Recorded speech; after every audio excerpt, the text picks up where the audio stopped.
Allez, on a retrouvé ici cette belle chanson, on peut même dire une très belle composition de ces artistes, le tout-puissant OK Jazz. On a retrouvé les Juski Siambukuta, on a retrouvé les Tessa, on a retrouvé le Lutumba, je l'ai dit tout à l'heure, les Samangwana, plusieurs artistes que vous connaissez très bien de la chanson congolaise, pas n'importe laquelle, mais la chanson qui a bercé pratiquement toutes les générations.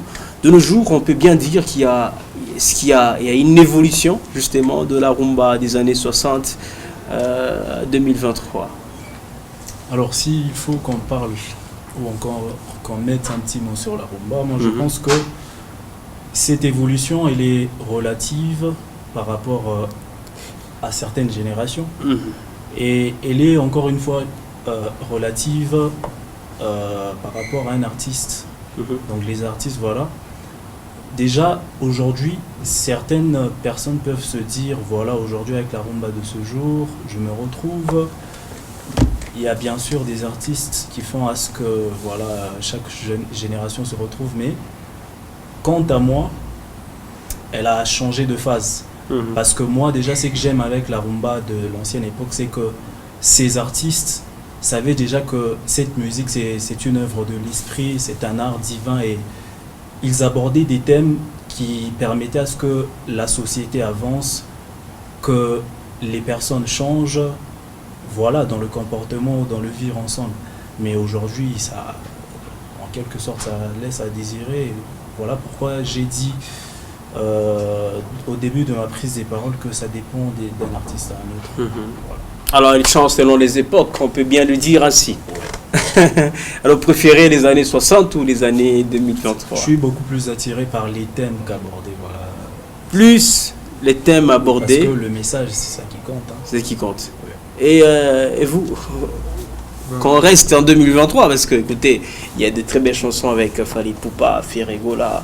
Quand vous écoutez la guitare, vous écoutez quelques percussions et puis tout ce qui va avec, on sent que les artistes ont, même si quand bien même il y a eu des ajouts dans les studios, mais on sent quand même on essaie de différencier quand même les époques.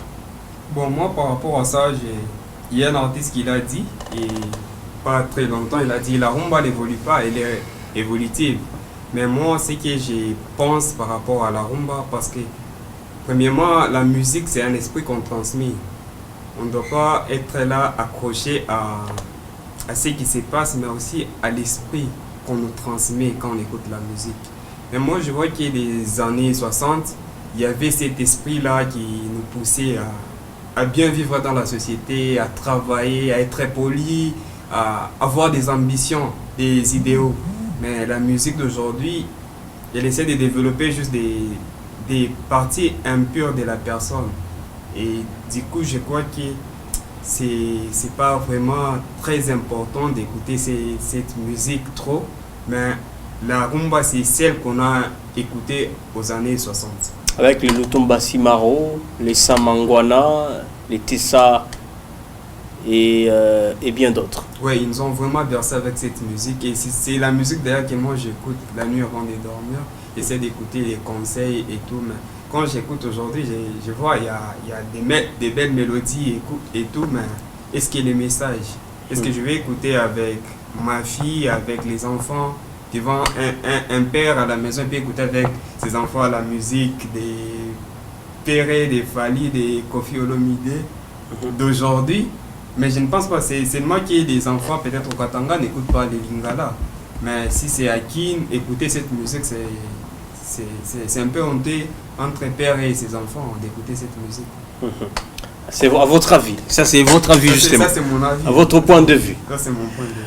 Alors, merci à vous d'être passé sur les antennes Maleka Télévision. On rappelle quand même à tous ces téléspectateurs de vivre ensemble. C'est aussi s'accepter tel que nous sommes.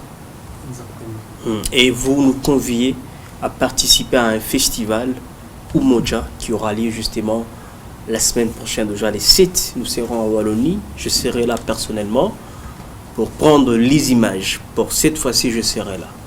Merci. Et emporter quelques beaux tableaux que j'ai toujours admirés de loin. Je serai là. Que ce soit, ça sera de près. En tout cas. Alors, un petit mot à tous les téléspectateurs qui vous ont suivi. Je ne sais pas, il y a un contact permanent. Certes, il y a de mécènes qui nous regardent à l'instant, animés de la bonne volonté d'apporter une pierre à l'édifice. Comment le faire et comment vous contacter, comment participer à ces concerts, plutôt à ces festivals, et comment justement être en contact permanent avec vous pendant le temps de votre festival. Bon, je crois, pour ceux qui voudront nous contacter, les numéros restent les mêmes. Je peux donner les numéros. Allez-y. 099 255 99 32. 099 255 99 32. Et aussi, j'appelle la population à venir massivement au festival Umoja parce que c'est une initiative d'abord privée qui prend les vivre ensemble et l'unité nationale. C'est ça l'objectif de notre festival. Et nous aimerions que vous veniez pour entendre les mots des artistes, comment est-ce qu'ils vont s'exprimer sur la scène du festival Umoja et aussi les messages qui vont sortir de leur bouche et de leur esprit. Parce qu'il y a un artiste, Georges Dictionnaire, qui est au Bénin, il a dit, lui, c'est pas seulement les messages, mais lui transmet l'esprit quand il est sur scène. Ah oui, c'est ça un artiste justement. Oui, et venez découvrir Georges Dictionnaire, d'ailleurs, il est au Bénin, il doit rentrer les 3, il sera au festival. Venez vivre la magie du festival Umoja. Parce que nous, dans notre province, on s'est dit, bon, il y a vraiment la division qui règne. À l'Est, il y a les festivals à Mani, c'est parce qu'il n'y a pas la paix, il y a la guerre. Et nous, c'est dans la même ordre d'idée qu'on a voulu créer aussi un festival des Katangais, du Grand Katanga. Mais c'est pas, il y a des artistes des Goma qui m'ont dit, le festival Umoja n'est pas seulement un festival du Katanga, c'est un festival national. C'est pour nous tous. Parce que depuis l'histoire de notre indépendance jusqu'à aujourd'hui, on a 60 ans d'indépendance. 103 ans. 103 ans, mais ce qui nous divise, c'est quoi? C'est les tribalismes, la haine, les conflits. Et si on essaie de mettre ça de côté et venir participer au festival pour festoyer, pour danser, pour chanter, pour la beauté de notre pays. C'est important. Je pense que le message est bien passé. Merci à vous, Alfred, d'être passé. Merci.